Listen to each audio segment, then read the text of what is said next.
compartilhe com seus amigos, dê o like, se inscreva no canal. Salve Maria Imaculada Sempre Virgem. De Jesus a todos e a amor de Maria esteja em nossos corações, da qual foste chamados a ser um povo santo no Senhor. Graça e paz da parte de nosso Senhor e Salvador Jesus Cristo. Estamos aqui, meu querido irmão, para nós gravarmos este vídeo, não é? Para este canal, para todos vocês que acompanham, né, este trabalho de apostolado. E hoje nós vamos fazer uma entrevista maravilhosa, algumas perguntas que nós vamos fazer a nosso irmão Fábio. Eu me chamo Pentecoste e aqui está nosso irmão Fábio. Bem-vindo, irmão. Nós vamos fazer esta pequena entrevista, fazer algumas perguntas de alguns nossos irmãos que têm sido estas perguntas essas que o nosso irmão Fábio, que está aqui ao meu lado, vai responder para nós outros, né? Então, desde já, você que deseja fazer alguma pergunta, pode vir ao comentário deste vídeo e fazer aí a sua pergunta, que nós vamos fazer esta pergunta a nosso irmão Fábio, né?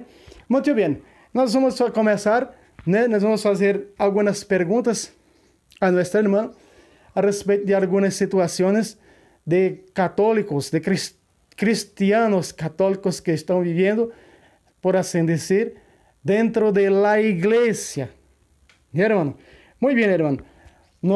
Obrigado por nos, graças por nos evitar, ou seja, obrigado por nos convidar a fazer esta entrevista com vocês. A primeira pergunta que eu queria fazer para vocês são uma pergunta que vários, né, esta é a realidade, vários cristianos católicos têm sido por las redes sociais, né, por seu apostolado. A maioria destas perguntas, nós elaboramos várias delas, né, mas aquelas que são mais feitas nos comentários nas redes sociais. A primeira pergunta, irmão, que eu faço para vocês é: como dizer que a igreja católica é falsa? Porque nós sabemos que hoje há um remanescente de não católicos, não é? Que tem pregado, que tem anunciado, que tem falado que a igreja católica é falsa. Ou seja, como o irmão podia dar esta explicação, podia dar resposta para estes irmãos, que a maioria que fazem estas perguntas também não são católicos, né? Mas que irmão daria conselho? Quer dizer, a igreja, como se colocar, em que lugar se colocar para dar uma afirmação dessas, né? A igreja é falsa. Então, que nos englobaria para dizer que a igreja de Nosso Senhor é falsa?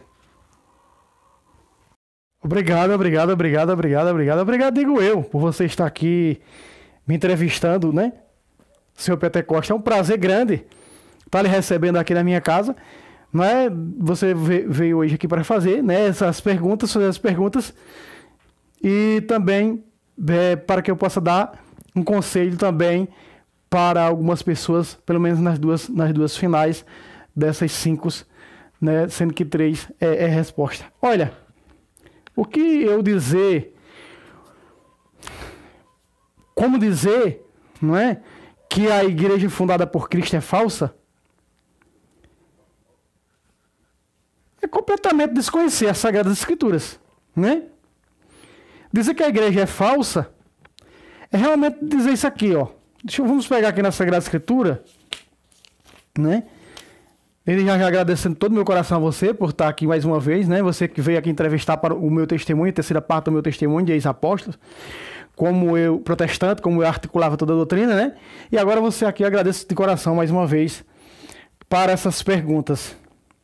Olha, quando Jesus fundou a igreja, em Mateus capítulo 16, versículo 18, Jesus fez uma promessa contra a igreja.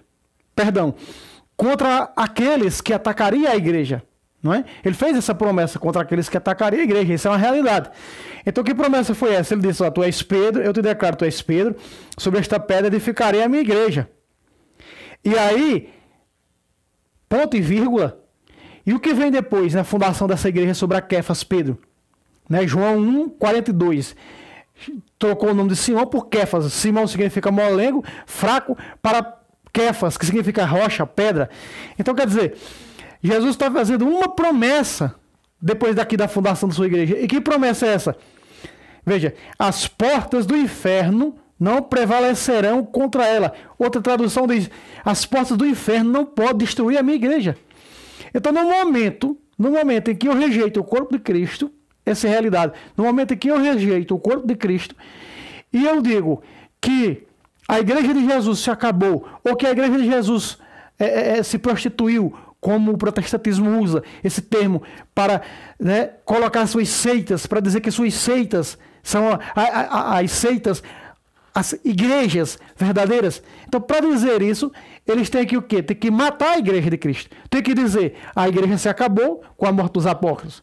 Veja, Jesus disse que o inferno não pode destruir. Se o próprio inferno não pode destruir a igreja, como é que essa igreja se acaba com a morte dos apóstolos? Né?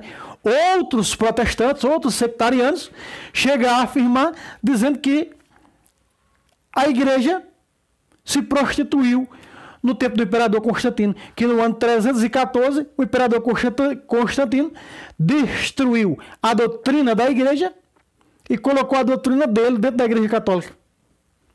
Então, se a igreja acabou com a morte dos apóstolos, nós vemos isso, a instituição apostólica em Atos 20, 28, Paulo dando conselho aos bispos, nós vemos ali em duas passagens nas cartas de Paulo a Timóteo, a ordenação.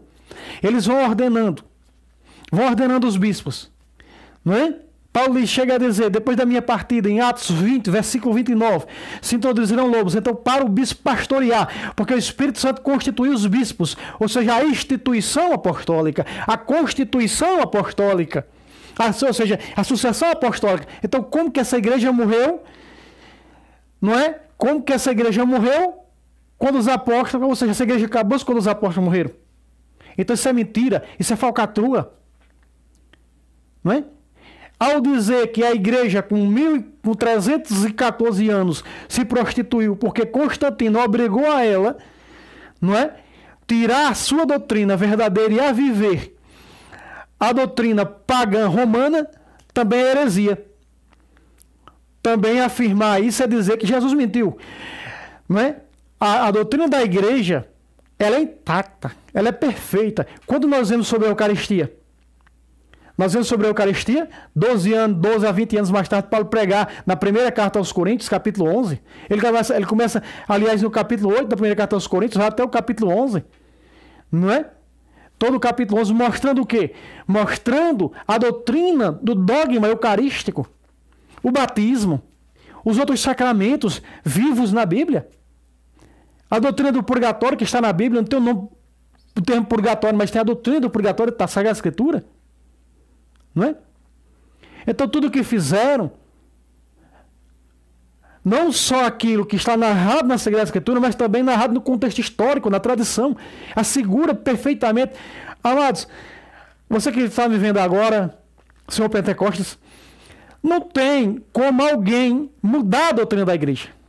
Muitas pessoas tentaram mudar a doutrina da igreja. Imperadores antes do imperador Constantino, tentaram mudar, tentaram ser papa, né? Assassinavam esses cristãos. O contexto histórico narra isso, por isso que era celebrado o seu santo culto nas catacumbas.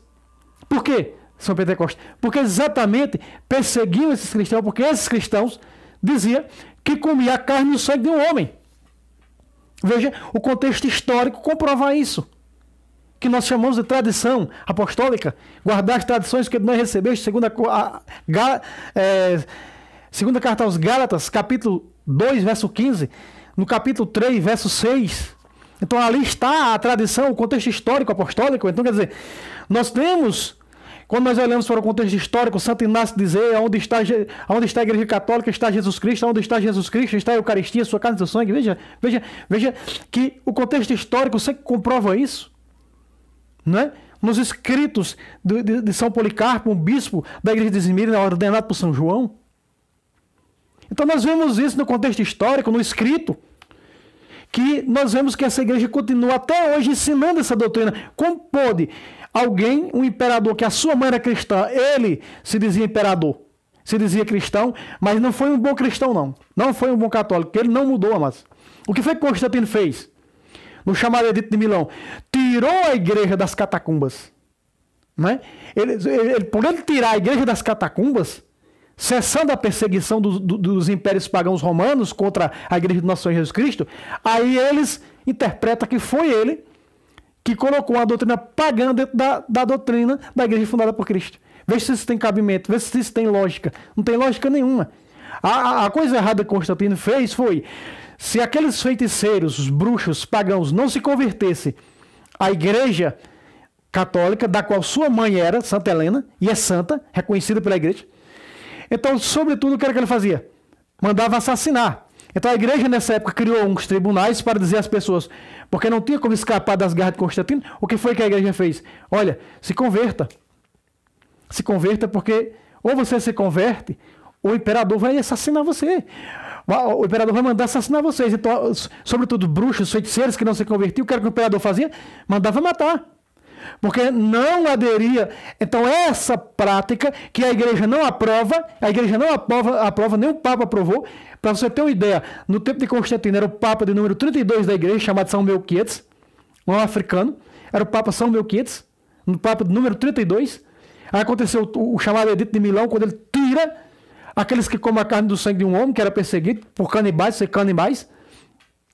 sobretudo pelos impérios antes de Constantino. Então a melhoria da igreja veio acontecer de Constantino para frente, porque depois de Constantino veio o imperador Teodósio, imperador cristão, católico, o imperador Teodósio. Aí nós conhecemos o Edito de Tessalônica, que o imperador Teodósio oficializa a igreja cristã, a igreja católica, como a religião oficial do Império Romano. Ou seja, quando o imperador Senhor Fábio Pentecostes, quando o imperador Teodósio faz isso, se cumpre uma profecia de São Paulo na carta à Igreja de Roma, ou seja, mais conhecida como a Carta aos Romanos, capítulo 1, verso 8. Se cumpre a profecia de Paulo, e se cumpre também aquele que diz Santo Inácio, porque eu já li a carta de Santo Inácio aos Esmirniotas, ele falando da universalidade da igreja. Porque o nome católico não é nome próprio, designa a universalidade da igreja. Não é? Então, quando o imperador Teodósio faz isso, se cumpre a profecia de Paulo em Romanos 1,8. O que foi que São Paulo disse em Romanos 1,8? Que a fé da igreja de Roma seria proclamada mundialmente. Vossa fé será proclamada no mundo inteiro. E hoje, senhor Fábio, senhor Pentecostes, nós estamos aonde? Nós estamos aqui no Brasil, o senhor da América Central, mas nós aqui do Brasil veio lá da América Central para fazer essa entrevista, essas perguntas. Outra vez eu agradeço muito. Né? Porque com isso os nossos irmãos também quiserem fazer perguntas, gravaremos vídeos, né? Eu, Fábio, com o nosso irmão aqui Pentecostes, fazendo as perguntas, nós gravaremos. Se você quiser fazer algumas perguntas, nos comentários pode fazer, né? Muito bem. Então, senhor Pentecostes, só para terminar, porque senão o vídeo fica longo, se cumpriu a profecia de Paulo. A vossa fé, a fé de quem? Da igreja romana. Porque a carta aos Romanos, capítulo 1, verso 8. E aí eles mentem dizendo que Paulo foi quem fundou a igreja de Roma. Paulo não fundou a igreja de Roma. Veja que São Paulo não estava em Roma quando escreveu a carta aos Romanos. Veja só, no versículo 7, vós que estáis em Roma, versículo 7 de Romanos 1. Vós que estáis em Roma, queridos de Deus, chamados a serem santos. Veja que a igreja já estava em Roma. Os membros da igreja já estavam em Roma. Então não foi São Paulo que fundou a igreja romana, não, como dizem alguns hereges. Não é? Quando nós vamos dizer que São Pedro, a igreja nasceu de São Pedro. A igreja foi fundada em Jerusalém, mas ela foi transferida para Roma, porque Roma era o centro do mundo, era o centro das atenções. Então Jesus tinha que governar e falar, como Paulo disse, vossa fé será proclamada mundialmente, falando da universalidade dessa igreja. Então, como o imperador Teodósio faz isso, se cumpre essa profecia de Paulo. Se cumpre a universalidade, que agora diretamente de cima, e não existia também o Vaticano, que é a menor cidade do mundo, que os protestantes usam para dizer que o capítulo 17 de Apocalipse, que a prostituta, ou Babilônia, sei lá, é a igreja católica. Veja só, não existia nessa época que é escrito Apocalipse do ano 90, ano 100, não existia o Vaticano. Não existia o Vaticano. né? Veja, São Pedro, na primeira carta de São Pedro, capítulo 5, verso 13, o que é que ele diz? A igreja escolhida que está em Babilônia vos salva. Ou seja, a igreja escolhida que está em Roma vos salva. Então, é heresia. É dizer que Jesus mentiu. É dizer que Jesus se contrariou e mentiu quando ele afirmou e dizer que as portas do inferno não poderiam destruir sua igreja. Se ela se acabou com a morte dos apóstolos, como alguma parte protestante diz, e se ela se acabou, ou seja, se prostituiu, já não é mais a igreja de Cristo, por causa do imperador Constantino, então eles estão nada mais nada menos afirmando e dizem que serem bíblicos e não são. Eu já trouxe nesse canal comprovando muitas das vezes que não são bíblicos, não é porque anda com uma metade da Bíblia debaixo do braço que é bíblico, não são bíblicos, são antibíblicos. Protestante não vive uma vírgula da Sagrada Escritura, porque aquele que vive uma vírgula da Sagrada Escritura, ele é católico. Ele é cristão católico. Então é heresia. Veja, outra vez, Jesus disse, as portas do inferno não poderão destruí-la. É a parte B do versículo 18 de Mateus 16. Então é impossível, é descartada essa hipótese. Jamais. E eu articulando a doutrina da minha seita quando eu era protestante, eu encontrei isso aqui. Eu digo, não, a igreja apostólica não pode ser destruída. Como ensinaram, mentiram para mim lá nas heresias, que ela se acabou com a morte dos apóstolos. Mas se ela se acabou com a morte dos apóstolos, e o protestantismo só nasceu com 16 anos, com 16 séculos de atraso, então que igreja verdadeira veio até entregar o bastão para o protestantismo? Então é uma coisa sem pé e sem cabeça, mas o protestante que pensa bem, né, o senhor Pedro Costa, ele vai raciocinar sobre isso, estudar o contexto histórico e vai dizer, rapaz, tem coisa aí, tem angu esse angu tem caroço, né? Verdadeiramente, e vai se converter à verdadeira igreja de Cristo, como muitos protestantes estão fazendo. Então, isso é aqui a minha resposta sobre a sua primeira pergunta que você fez. Muito boa, por sinal, muito obrigado por essa pergunta. Muy bien, hermano, muy bien, muy bien. Que sabia resposta. É decir, desse jeito. Hermano, a segunda pergunta é: posso me casar com uma pessoa protestante? Porque essa é a pergunta que muitos têm sido também, né? Muitos têm sido esta pergunta, né, irmão? Porque, eu sou católico, mas me enamorei por uma mulher protestante. A mulher protestante diz-me que aceita casar comigo, né? Então, eu católico, como eu posso fazer para poder casar-me com uma pessoa, né? Com uma pessoa, né? Que não é católica? Ou seja, o que essa pessoa deve fazer? É proibido casar com um católico? O que a Bíblia tem falado para nós, irmão? Pela segunda pergunta, né? Obrigado pela segunda pergunta.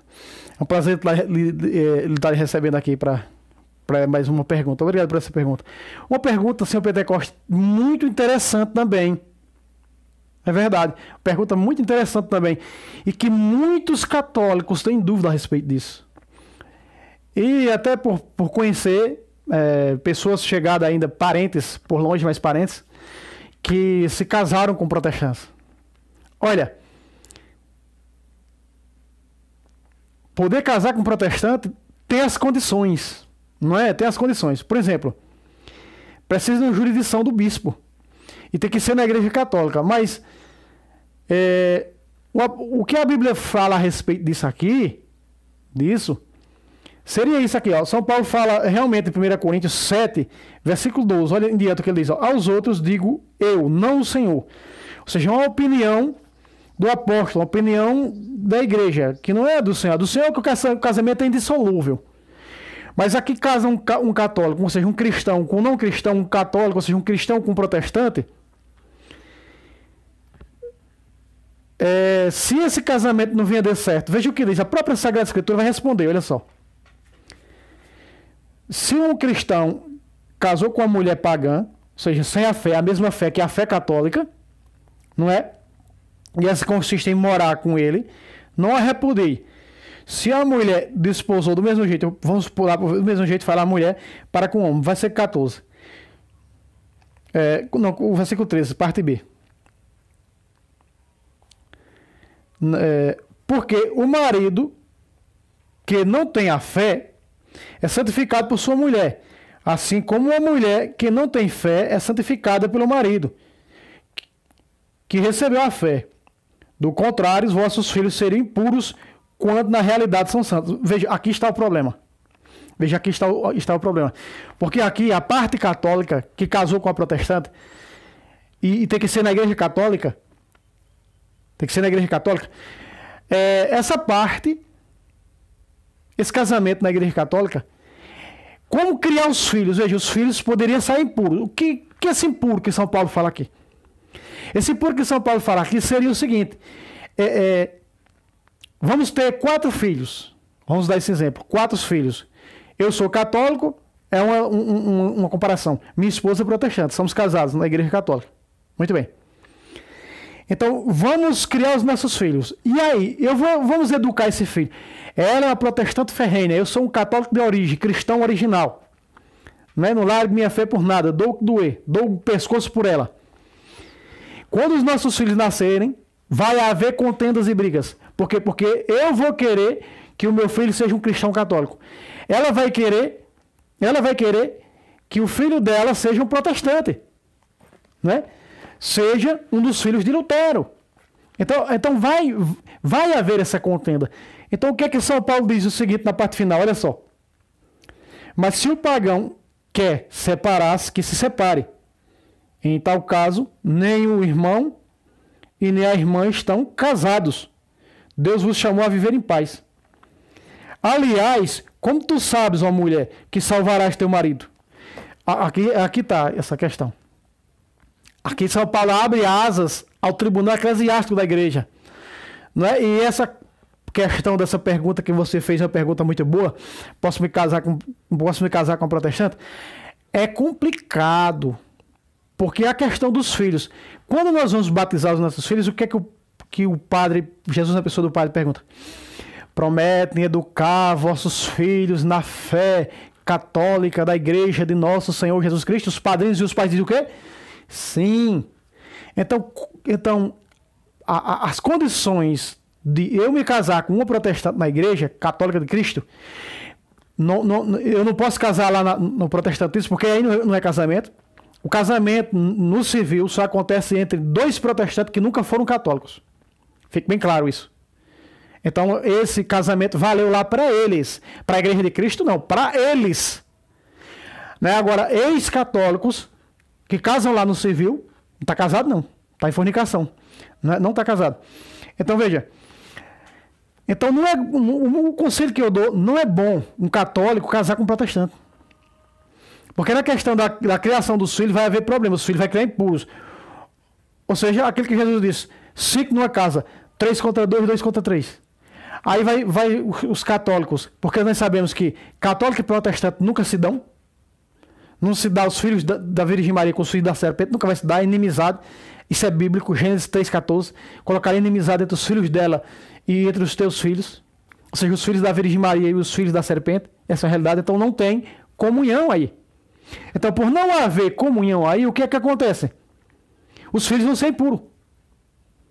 Agora, São Paulo disse algo aqui bem interessante. Se a parte não católica quiser se separar, pode separar. Aquele católico, todavia, no tribunal eclesiástico, vai receber a permissão de se casar outra vez. Ou seja, no processo de anulidade.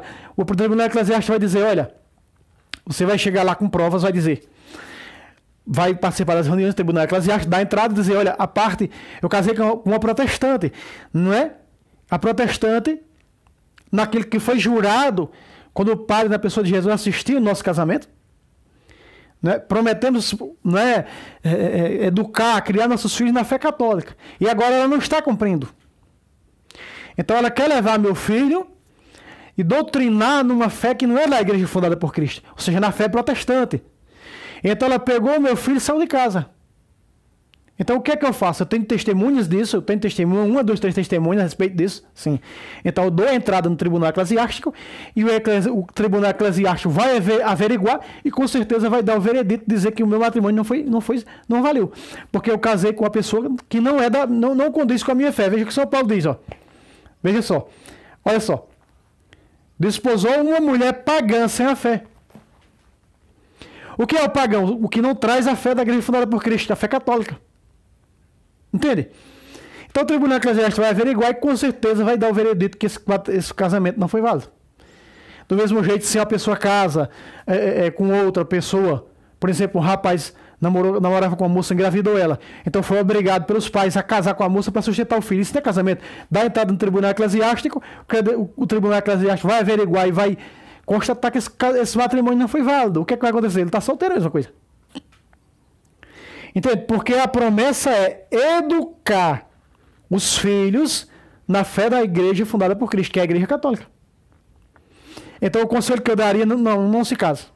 Você pediu para que eu pudesse dar um conselho, usando até o termo bíblico. São Paulo vai dizer aqui, como é que tu sabe, homem, que tu vai trazer a protestante para a fé católica? Será que não vai acontecer o contrário? Né? Não vai acontecer o contrário, que nem aconteceu comigo. Me tornei protestante, né? Com a minha protestante, e fui passar lá o civil. Só que eu e a minha esposa somos o quê? Éramos o quê? Ex-católicos. Agora, sinto o que eu disse no começo dessa sua pergunta, é muito boa, por sinal. Dois protestantes que nasceram em lá protestante, um homem e a mulher, que nunca foram católicos na vida, eles vão se unir no cartório, lá no civil, então esse casamento deles é válido. Para eles é válido. Se tornou-se um matrimônio, ou seja, aliás, um sacramento para eles.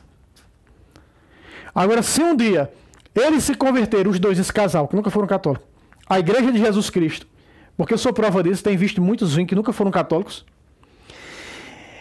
aí eles vão ter que receber a bênção do padre, ou seja, vai ter que receber, porque era assim o casamento, né? O homem e a mulher, diante do povo, era quem fazia o seu próprio casamento, mas necessitou-se da bênção do sacerdote, então passou a ser o quê? Sacramento, quando necessitou da bênção do sacerdote, né? Do padre. Então, sem essa bênção do padre, não é casamento. Sem essa bênção do padre, não é casamento. O seu casamento não acontece. Não é? O seu matrimônio não acontece, porque é o sacramento que vem através da bênção do padre. Então, esse casal vai ter que ir buscar a igreja, e vamos dizer assim, que ele vai ter que casar na igreja. Nós usamos esse linguajar, casar na igreja. Paulo diz que a mulher viúva, que se quiser casar outra vez, tanto que case. Aqui, ó. No capítulo 7, versículo 39. A mulher está casada com o marido enquanto ele vive, mas se ele morrer, ela fica livre para casar com quem quiser, contanto que seja no Senhor. Esse casamento tem que ser no Senhor. E no Senhor não é na lei. Porque uma coisa, o civil é o quê? Lei dos homens, não é lei do Senhor. A lei civil, a lei dos homens é uma coisa. E a lei de Deus, a lei do Senhor, no espiritual é outra. Então está dizendo no Senhor, então o casamento na igreja. Então eles vão ter que casar na igreja. Porque se eles irem para a igreja católica e viver na igreja católica só com o civil, eles não podem comungar. Para você ter uma ideia, não pode comungar, porque eles estão em quê? Estado de pecado. Estão em fornicação. Então tem que casar na igreja. Então, eu espero que essa resposta dentro dessa pergunta que você fez, ela sirva, né, de alguma maneira, que ela possa servir para os nossos irmãos que estão nos acompanhando. Aliás, por sinal, o senhor Pentecoste, muito polêmico esse vídeo, né, aí, que eu fiz esse vídeo aí, muitos cancelaram a inscrição, e eu pedi até, por favor, que cancelasse mesmo, né, e quem estiver vendo aqui, vou reforçar, você que é inscrito no meu canal, que você é contra o Papa Francisco, contra o Conselho Vaticano II, numa boa, faça-me o favor, pode cancelar a inscrição e pode sair do meu canal, você não é bem-vindo aqui. Você é bem-vindo aqui para receber o que eu ensino, o que esse canal, esse apostolado traz, é tudo em comunhão com o Conselho Vaticano II e com o contexto histórico da igreja e nas Sagradas Escrituras. Então, eu não quero conversa com sede vacantista. Eu não quero conversa com sede vacantista. Aliás, eu vou deixar para falar na próxima pergunta que você vai fazer, né, sobre o Papa Francisco na próxima pergunta. Então, sobre o casamento é isso. O melhor o que eu aconselho é católico, case com católico. Católico, case com católico. Quer viver bem, quer viver em paz? Católico, case com católico. Case com alguém que condiz com a sua fé, que viva a sua fé. Então, senhor Pentecoste, essa é a minha resposta para os nossos irmãos que acompanham esse apostolado. Muy bien. Respuesta sabia de nuestro hermano. Por isso estamos aqui para entrevistar e fazer estas perguntas a nosso irmão Fábio. Né? Então, irmão, a terceira pergunta é: sou casado no civil, posso comungar? Vê que pergunta, essas perguntas que nós pegamos nos comentários das pessoas, que elas têm falado, que elas têm feito, né? São dúvidas que elas tragam com seu coração, né? Estamos aqui para esclarecer. Nosso irmão Fábio está esclarecendo, né, estas perguntas. Muito bem, irmão Fábio, muito bem, maravilhosamente. Então, esta pergunta também que várias pessoas têm feito, não? Sou casado no civil, ou na lei dos homens. Eu posso comungar? Eu posso receber Jesus na Eucaristia? Obrigado por mais uma pergunta, né? Essa é a... Ah, muito bem. Essa é a terceira pergunta. Olha, pode não. Pode não. A pessoa que ela tá junta, para você ter uma ideia, né? Que nem a pergunta que nem a anterior, dessa daqui, a pergunta que você me fez. Não é que se posso casar com um protestante, e acabei falando até na questão, né, da criação dos filhos, não é? Então é uma pergunta até um pouco semelhante a essa primeira sobre o casamento, se posso casar com um protestante. Então nessa terceira pergunta que você me fez agora, é a questão de se eu sou casado no civil, se eu posso comungar. Pode não porque tá junto, tá em fornicação. Não é? Tá em fornicação, então não pode casar. Então eu até citei na segunda pergunta que se o caso... Um casal de protestantes ou uma mulher que nunca foram católicos veio para a igreja católica, nunca foram católicos, ele vai ter que casar na igreja para poder comungar, porque o civil não é considerado na igreja católica como casamento, na lei do Senhor, no Senhor, como diz São Paulo. Então não pode comungar, está em fornicação. Fornicação é um pecado contra a castidade. Fornicação nós encontramos ali em Hebreus capítulo 13, né? Versículo 4. O que é que diz a Sagrada Escritura? Diz o seguinte, não é? Considerai o leito conjugal imaculado, porque o Senhor julgará os fornicadores e os adúlteros. Veja o contexto bíblico. O Senhor julgará os fornicadores e os adúlteros. Então, por que conservar o leito conjugal imaculado? Ou seja, não viver no adultério. Um exemplo, fui casado na igreja, separei da minha mulher, nem busquei alguma solução do tribunal eclesiástico. Arruma outra mulher, eu estou em quê? Em adultério. Então, duas pessoas solteiras que vivem juntas, construem uma família, ela está o quê? Em fornicação. Então a Sagrada Escritura está dizendo que Deus julgará os fornicadores e os adúlteros. Então essa é a questão de você não poder comungar. Olha o que São Paulo diz aqui na primeira carta, falando até mesmo sobre a comunhão, falando sobre até a Sagrada Eucaristia. Veja só. 1 Coríntios 11, 27. Portanto, todo aquele que comer o pão ou beber o cálice do Senhor indignamente será culpável. Do quê? Do corpo e do sangue de Jesus. Veja, aquele que comer, se alimentar da hóstia consagrada, carne, sangue, alma e divindade de Cristo, ou se não pode comungar da espécie do pão consagrado e do cálice, por alguma questão de alguma enfermidade, alguma intolerância que carrega, veja que aparece comer do pão ou beber do cálice. Porque aqui está dizendo, não, se comer do pão, pode beber do cálice. Se beber do cálice, você pode comer do pão. Está falando aos fiéis da igreja de Coríntios. Então é para nós hoje. Ou beber do cálice do Senhor, que aí não está fazendo parte da espécie do pão, que nós comungamos apenas em uma espécie, mas tem pessoas que têm problema com a intolerância com a massa, não podem receber a hóstia. Então, comunga do cálice. Fala antes da missa com o padre e comunga do cálice. Então, indignamente, é exatamente em um estado desse que você citou agora, dentro dessa pergunta tão maravilhosa. Ou seja, eu sou casado no civil, eu não posso comungar porque eu estou em fornicação. A fornicação tem o mesmo grau do adultério. Pecado mortal. Vejam, olha só. Jesus disse que aquele que olhar para uma mulher, lá em Mateus 5, olhar para uma mulher e cobiçar, já adulterou com ela. Olhar para uma mulher casada e cobiçar ela, possuí-la, já adulterou. Veja a gravidade, adulterou. Só em cobiçar. E aí, ó, cobiça idolátrica. Já trouxe nesse canal no quadro Catecismo Bíblia. Então, veja. Não pode comungar porque está em fornicação. O que foi que o arcanjo São Rafael disse para Tobias? Não aceite a fornicação. Ponto. Nenhum comércio fora de tua mulher. Veja, primeiro diz, não aceite a fornicação. Não cometa a fornicação. Ah, eu tenho namorada, eu namoro, eu tenho uma vida atuante na igreja, eu tenho namorada, mas escorreguei ali, né? E cometi o ato sexual com ela. Ou seja, no claro aqui, transei com ela. E eu não vou me confessar porque eu não considero isso. Eu sou uma pessoa da igreja, eu sou uma pessoa... Então eu não vou confessar e nem reconheço isso como pecado. Não pode comungar. Não pode comungar.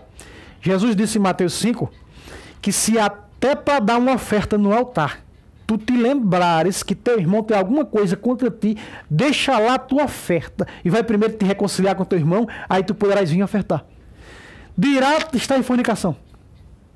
Nem quem está em adultério, nem quem está em adultério também pode comungar.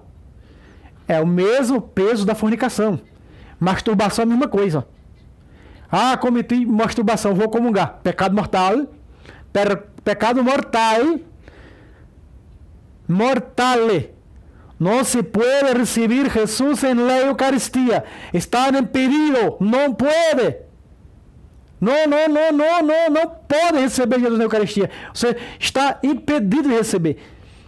Por isso que Isaías diz, olha, há uma barreira, 59, verso 1 e 2, né? Há uma barreira entre vós e vosso Deus. O quê? Vossos pecados colocaram a barreira.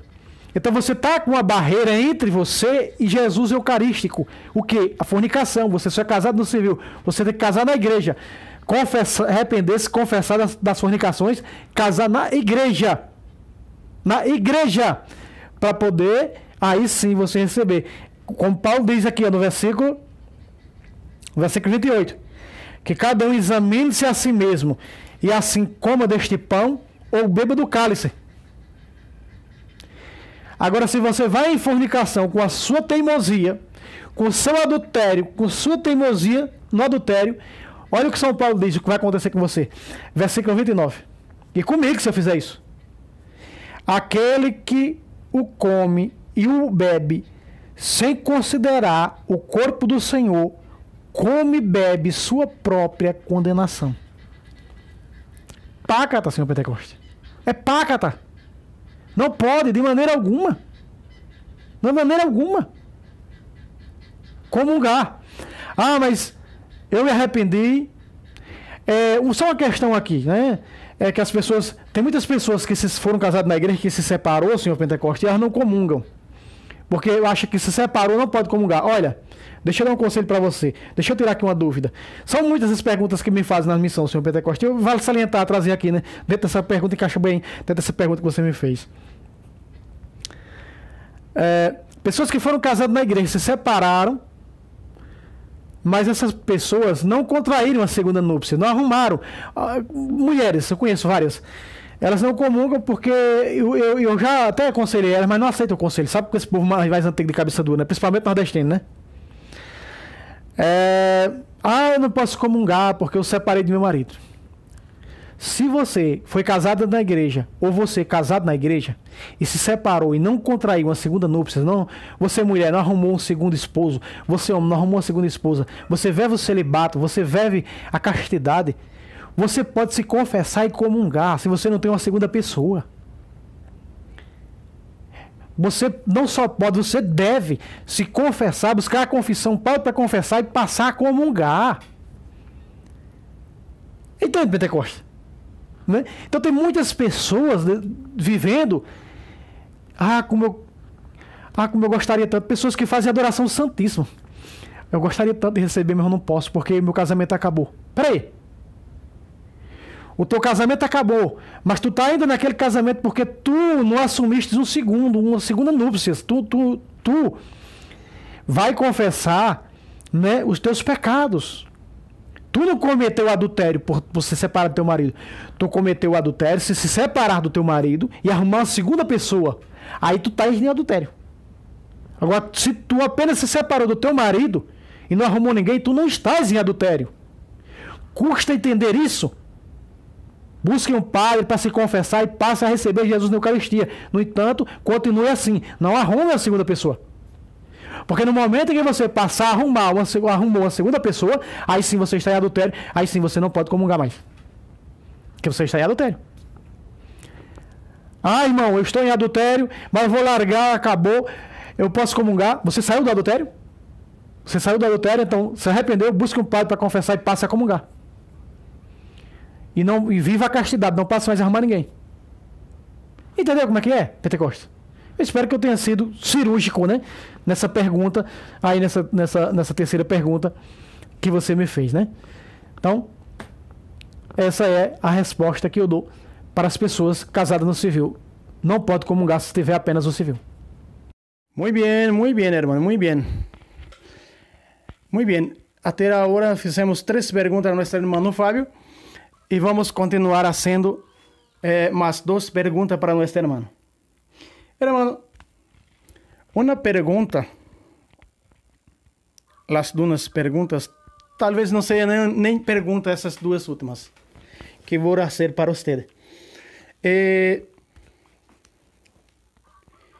Eu queria que agora todas as pessoas de Brasil, la América Central, Sudamérica, estar a acompanhar, por isso estamos fazendo aqui com sotaque espanhol, no portuñol, uma mistura de português com espanhol, para que vocês que são inscritos nesse canal possam entender um pouco. E também nossos irmãos lá de outros países que não hablam, que não falam português, possam também acompanhar.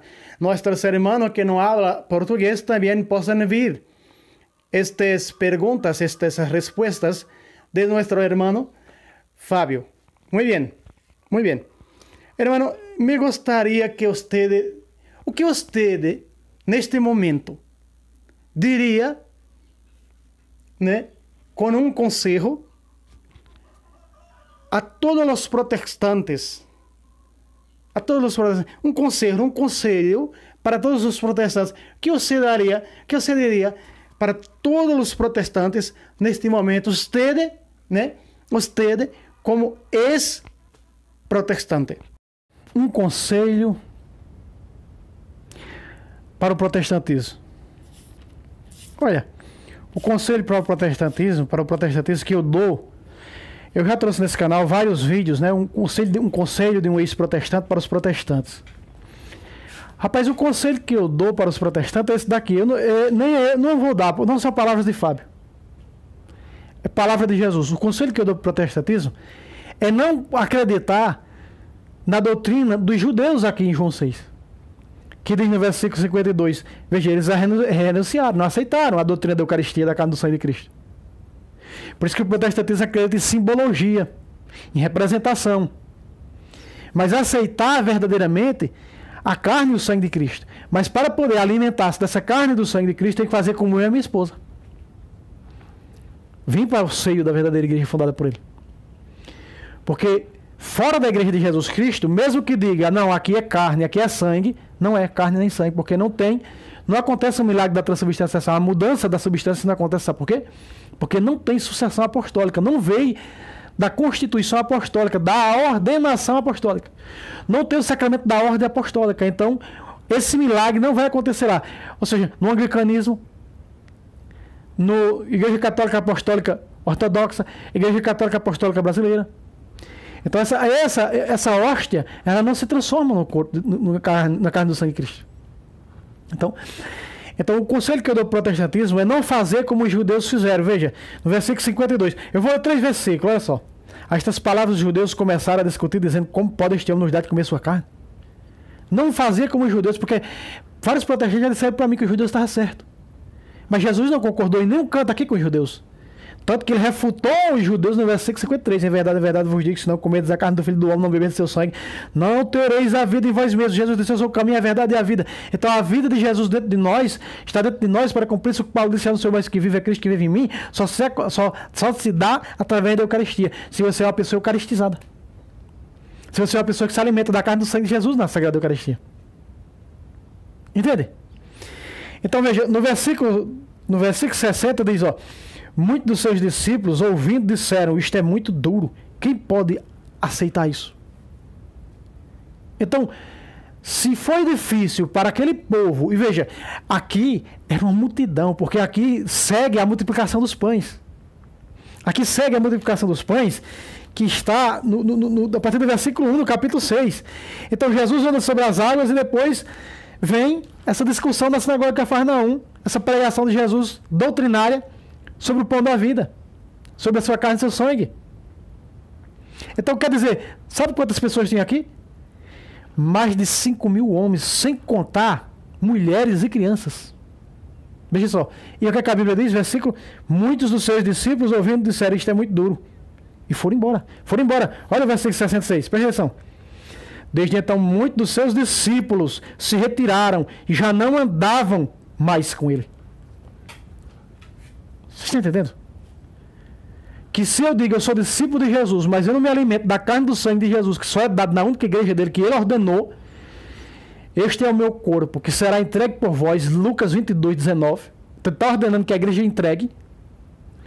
Então se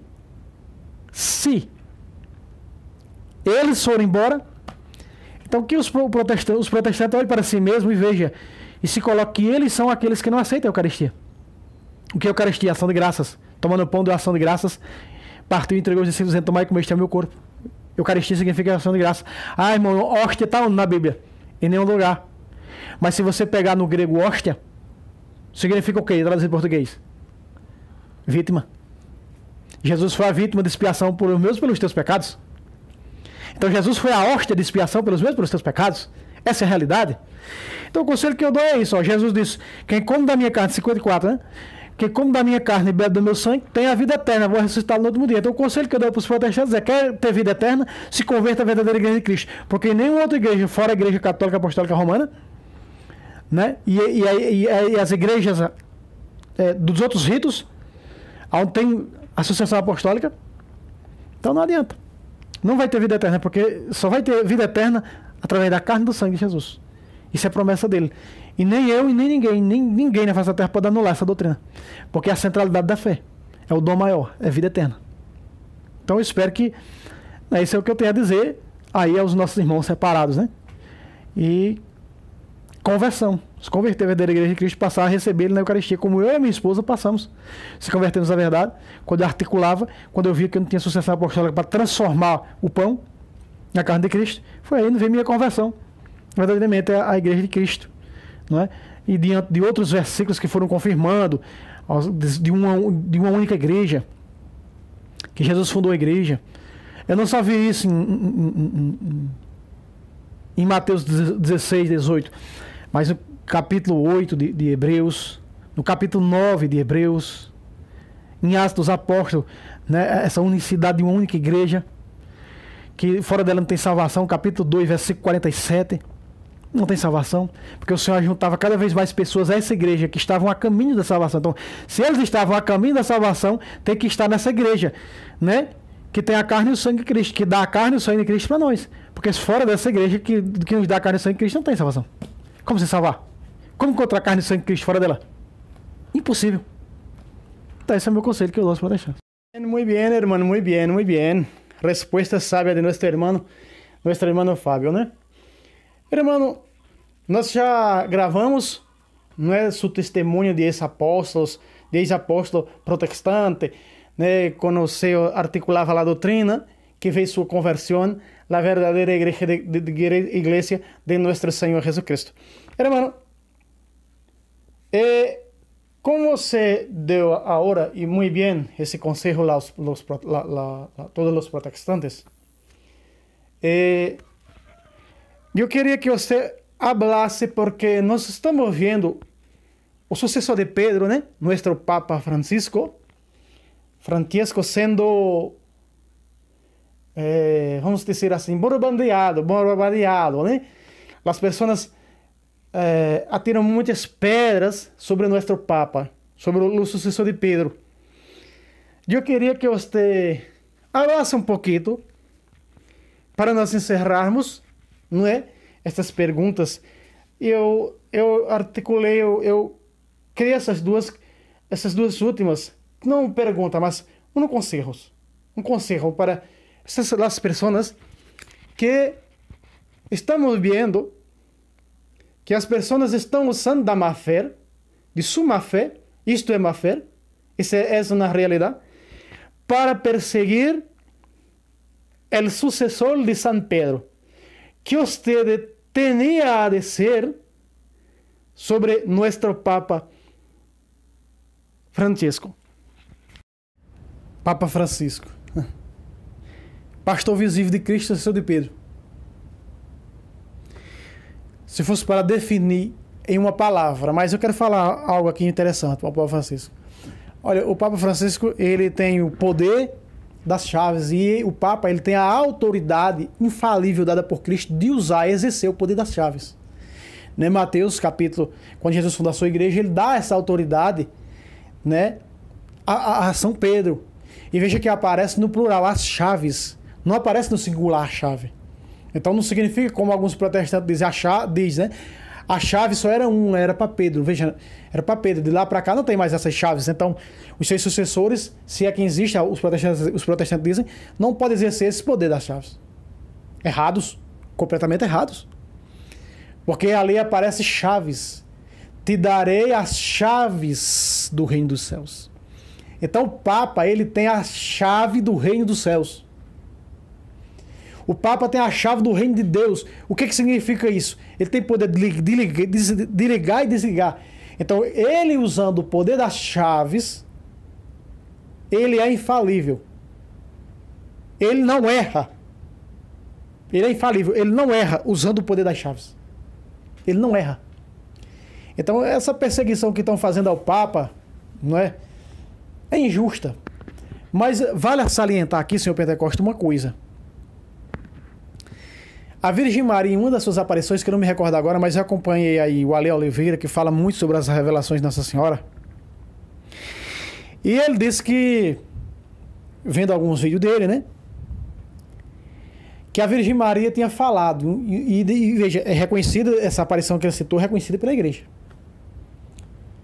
Que viria um tempo, no fim dos tempos, em que a maior heresia não seria a protestante.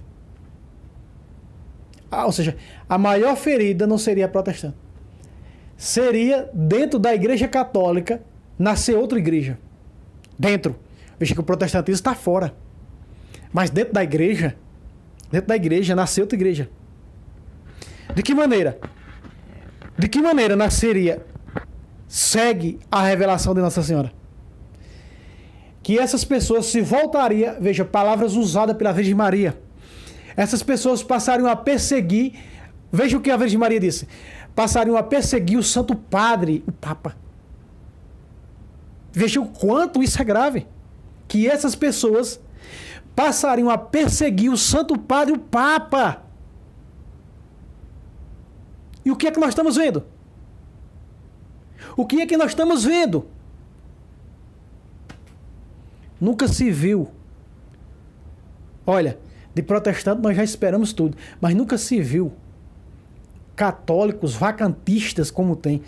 E outra coisa, eu não tenho nada contra os ritos da igreja. Mas essas pessoas do rito tridentino, elas estão um fio, cara. Elas estão um passo de se tornar sede vacantista. Um passo. Irmão, por que você está dizendo isso? Porque eu conheço vários que se tornaram sede vacantista. Vários. Eu conheço vários que eram da missa tridentina, que falaram na infalibilidade do Papa, que falaram na doutrina da igreja, que falaram do Concílio Vaticano II, que era uma maravilha, porque nós leigos hoje poderíamos falar, que não estou falando aqui para muitos aqui, que vão ver esse vídeo. E hoje essas pessoas se revoltaram contra o Papa Francisco, contra o Concílio Vaticano II. Ou seja, quando eu rejeito o Concílio Vaticano da igreja, eu sou o quê? Um apóstata. Eu sou um apóstata. Um apóstata. Então, quando eu renuncio a um concílio da igreja, eu me torno um apóstata. Eu sou um excomungado. Porque Paulo diz que não existe duas igrejas, não existe dois evangelhos. Gálatas capítulo 1, do versículo 7 ao versículo 10. Não existe dois evangelhos, são pessoas que semeiam. E veja o que estão semeando.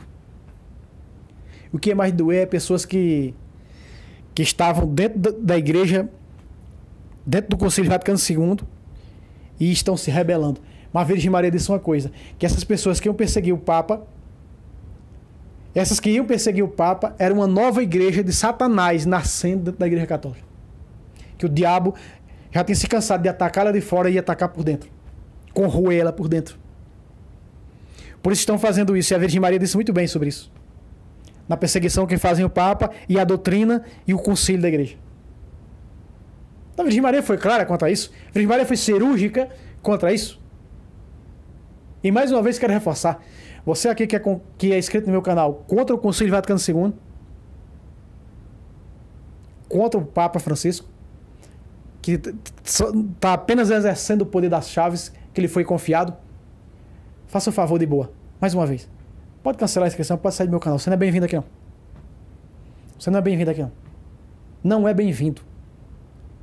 E se comentar nos meus vídeos, apague todos. Bloqueio e apague todos. Não é bem-vindo aqui, não. Eu tenho um amigo, senhor Pentecoste, eu tenho um amigo que ele é tridentino. Eu nunca vi esse amigo que eu tenho, ele defende o Concílio Vaticano II com unhas e dentes. Com unhas e dentes. Ele defende. Eu não vou falar aqui o nome dele para não cito o nome de ninguém aqui, não. Mas é um homem de Deus. Ele é do rito tridentino. Defende o Santo Padre e o Papa como ninguém. É um católico verdadeiro. Agora, esses que estão aí perseguindo o Papa, isso é católico, é nada. Isso é protestante. Sem eles perceber, eles estão se tornando os novos Martim Luteros da vida. E ainda ousam perseguir os irmãos deles, os protestantes. Que diferença tem desses que estão perseguindo o Papa e o Concílio Vaticano II dos protestantes? É coisa que os protestantes já fazem. São os cismáticos, são o quê? São os apóstatas. São os apóstatas e pronto. Eu mesmo que eu segui aí, era inscrito em canal desse tipo de gente. E a Virgem Maria disse, ainda voltando, a Virgem Maria disse que o filho dela, Jesus, ia passar um rodo e ia tirar os que não fossem verdadeiros católicos, ia tirar da igreja. Veja, Pedro disse, o julgamento começa pela casa. Então a Virgem Maria fala que Jesus ia passar um rodo. E aí Jesus disse, será que quando o Filho do Homem voltar, achará fé sobre a terra? Porque o que vai restar de católicos fiéis ao Papa, o sumo pontífice, o pastor visível de Cristo na terra, o sucessor de Pedro, e a doutrina da igreja, amados, são bem pouquinhos. Porque veja aí, as pessoas que estão se rebelando agora. E tem que se rebelar. Por que elas têm que se rebelar? Porque São João disse na primeira carta de São João, capítulo 2, versículo 19. Para que vejam que nem todos são dos nossos. Para que vejam que nem todos são verdadeiros católicos. Eles saíram dos nossos, saíram da igreja católica. Por quê? Porque não era dos nossos. Porque se fosse dos nossos, continuaria conosco. Ou seja, com o Papa, com o Conselho, com a igreja. Então, aqui sobre o Papa Francisco, o que eu tenho a dizer é isso. O Papa Francisco,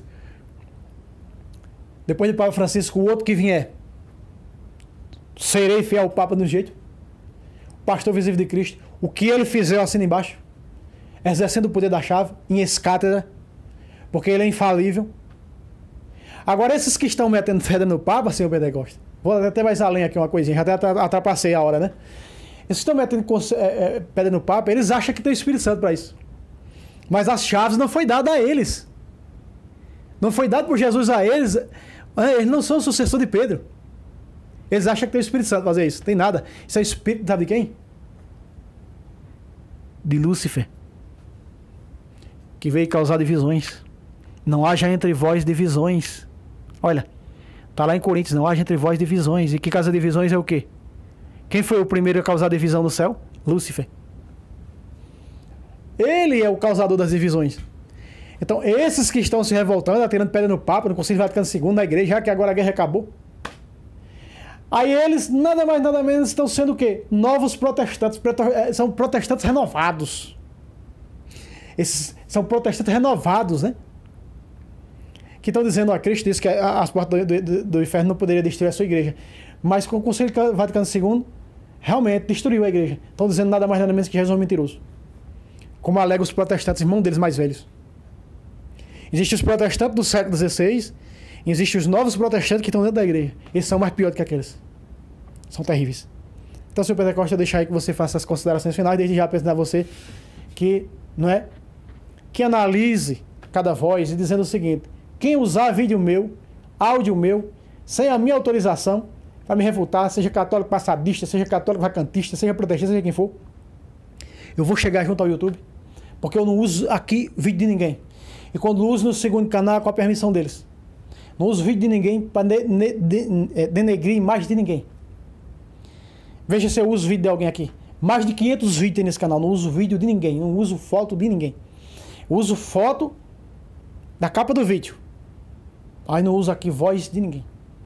Eu vou chegar junto no YouTube, essa grande mídia, para que eles possam excluir se você usar vídeo meu ou voz minha sem a minha autorização. Tá claro? Foi bem claro? Então, Senhor Pentecoste, se deu no pé, deu no preço, é com você.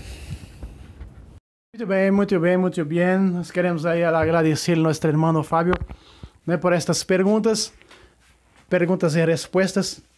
Eu espero, meu querido irmão e irmã, que este vídeo tenha sido de grande ajuda para a sua vida. Não é?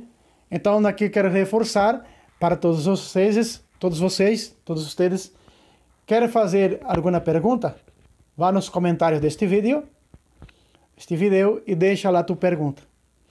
Que, de acordo com nosso irmão, graças irmãos, Deus te bendiga, Deus te abençoe, Deus te guarde, Deus seja alabado por seu ministério, por este apostolado.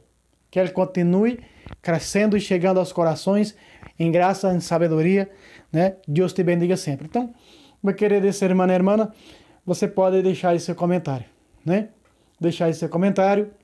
Se você quer fazer alguma pergunta, nós vamos tentar trazer aqui as respostas. Deus abençoe vocês e até o próximo vídeo, se Deus quiser.